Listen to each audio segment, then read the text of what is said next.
In this part of the lesson, we're going to look at different common data problems that can occur when data isn't properly stored.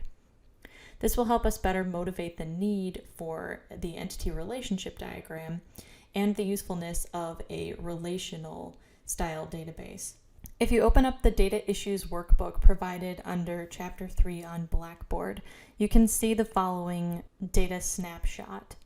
To get our bearings, we are in a worksheet that shows a table. We're not yet in a database, but in order to visually see some of the data problems that can occur, I think it's best to start here. So whenever you get data, the first question you want to ask yourself is, what exactly am I looking at? If you haven't seen the Harry Potter movies, here what we have are several people that are involved with the Hogwarts University. So if you look in these columns, you can see the names of different people that are involved, the affiliation that they have, the role that they play. So here we have students and professors. And then we have some additional information about courses. So the unspoken knowledge here is that we have students that are taking courses, and we have professors that are teaching courses. So once you kind of oriented yourself to the data, we can now ask some questions. Asking some questions of the data will help us better understand the quality of its organization. So the first question we have is, what is Hermione Granger's role at Hogwarts? So what we'll do is we'll take a look manually. We can see Hermione Granger's name, and we see that she is a student. Now in doing so, if we kind of glance, we see that there's a piece of missing information here. And so this is where we want to start building a list of different problems that we can have with the data.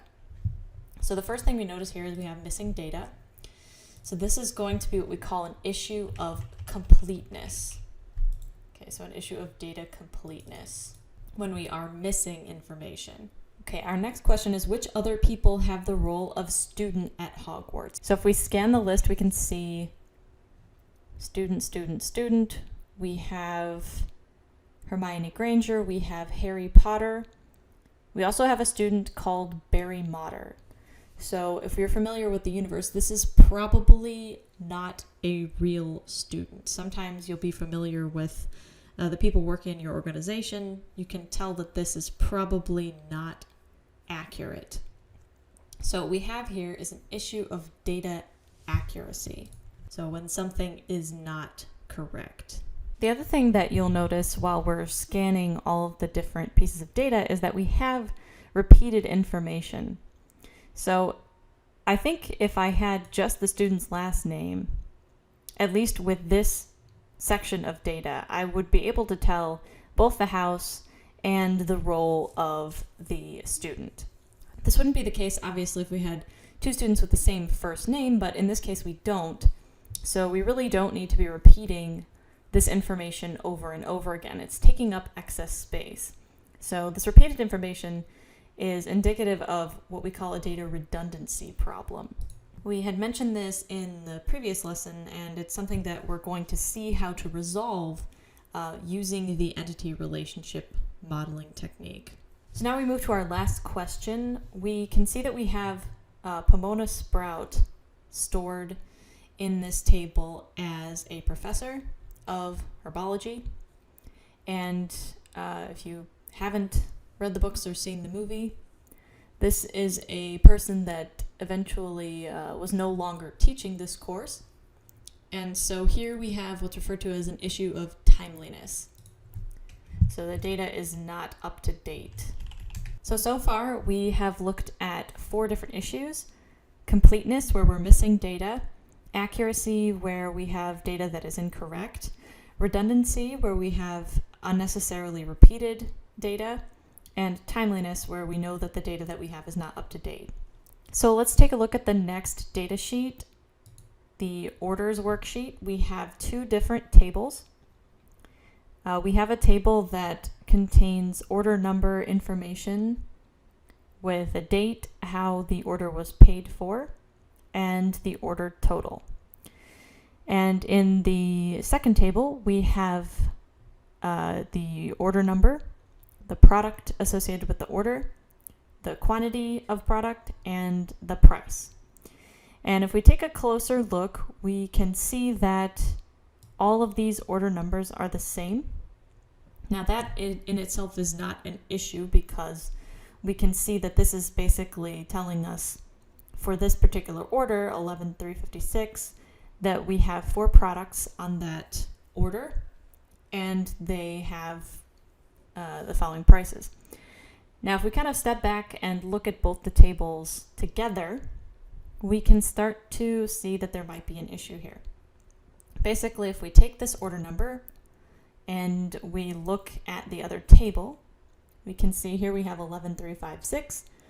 We have the date, we have the payment type, and then we look at the total, and you can see that the total is $220.75. Now, this value is clearly much lower than the values that we have for individual items that are on the order. So that is probably an issue. And what we have here is an issue of consistency. So basically, we have a situation in which the total doesn't match the addition of all the prices of the items on the order. So we have an inconsistency here. So our last data problem that we have is that of consistency. So if we take a look at the third worksheet in the workbook, we can see we have first names, last names, street addresses, and phone numbers. So the question is, what kinds of issues do we have with the data? So we can see that we do have a blank spot, blank cell here. So we do have some incomplete data, assuming that McFly has a first name. So there we have an issue of data completeness. If we take a closer look at the data, we see that we have a letter inside the phone number here, so B11. So we have an issue of accuracy. That's not an accurate phone number. We can see that we have 2 records that are identical. So we have an issue of redundancy. We don't have any way of knowing if this is up-to-date information, so we can't determine whether or not we have a timeliness issue. And we don't really have a way to compare 2 things that don't match up, so we don't have any consistency issues either. But we do have missing data, we have data that's not accurate, and we have redundant data. We have repeated records. If you're wondering about the phone number for James Carter in this cell here, we are missing the area code, but because the data is stored there and it is incorrect, this is actually an issue of data accuracy. So we have a phone number that's incorrect for James Carter. So that is an issue of accuracy. When you're completing your reflection in Blackboard for this lesson, what I would like you to do is consider this question on this worksheet. So here we have some data for 3 doctors and 3 patients. We have an ID for each person, and we have a set of rules on the side here. So what I would like you to do is organize the data as best you can so that if you look at it again, you can tell quite simply without the set of rules which patients a doctor treats and which doctor each patient sees. And when you're done, go ahead and upload a screenshot of the results. So please don't upload the entire workbook. Just take a shot of the image of how you've stored it and then upload that to Blackboard. The upload is provided directly inside of the reflection questions.